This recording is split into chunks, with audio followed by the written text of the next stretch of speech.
Builder पुत्र Porsche दुहेरी बळी प्रकरणी अल्पवयीन आरोपी बालहक्क न्यायालयात त्याला दाखल करण्यात आलेला आहे आणि आरोपीचे ब्लड रिपोर्ट सुद्धा कोर्टासमोर सादर केलेले मात्र अजूनही नाही आहेत। तर काल पुणे बिल्डर पुत्र पोर्शे दुहेरी बळी प्रकरणी आपण ही महत्त्वाची अपडेट पाहतो। अल्पवयीन आरोपीला बालहक्क न्यायालयामध्ये हजर करण्यात आलाय। अधिकची माहिती घेऊयात आमचे प्रतिनिधी बालाजी आपल्या सोबत आहेत। बालाजी, आपण पाहतोय की आरोपीचे ब्लड रिपोर्ट्स कोर्टासमोर सादर केलेले नाहीयेत, मात्र काल जी पोलिसांनी माहिती दिली होती त्यानुसार पोलिसांनी असं सांगितलं होतं की रिपोर्ट्स दिलेले आहेत म्हणून।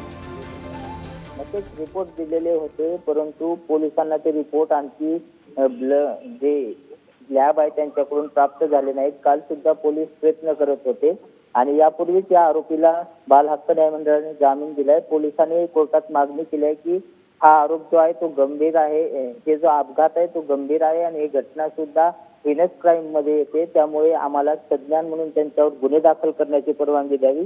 पण आज कोर्टात दाखल केल्यानंतर पोलिसांनी मात्र हा ब्लड रिपोर्ट सादर केलेला नाही। पोलिसांनी सीसीटीव्ही आणि जे पबचे बिल्स आहेत ते कोर्टासमोर आता सादर केले, मात्र तो ब्लड रिपोर्ट कुठं असल्याचं कोर्टाने विचारलेलं आहे आणि त्यांच्या वकिलांनी सुद्धा त्यावर युक्तिवाद सुरू केलेला आहे। बालाजी, पण आता आरोपीला जर आता बाल हक्क न्यायालयामध्ये हजर करण्यात आलेला आहे, पुढची प्रक्रिया कशी असणार आहे, कारवाई कशी होऊ शकते? आता जर सुनावणी पूर्ण झाली आणि बाल हक्क न्यायमंडळाने सज्ञान म्हणून जर घोषित केलं तर त्याच्यावर गुन्हा दाखल केला जाईल आणि लगेच पुणे पोलीस त्याला अटक म्हणून ताब्यात घेतील आणि पुन्हा कोर्टामध्ये त्याला शिवाजीनगरच्या सादर करण्यात येणार आहे। परंतु कोर्टाचा निकाल काय येणार याच्यावर हे सगळं अवलंबून आहे। पण रक्ताचा ब्लडचा रिपोर्ट न आल्याने पुन्हा जामीन मिळण्याची सुद्धा शक्यता वाढलेली आहे। लवकरच त्यातले अपडेट आता आपल्याला कळतील।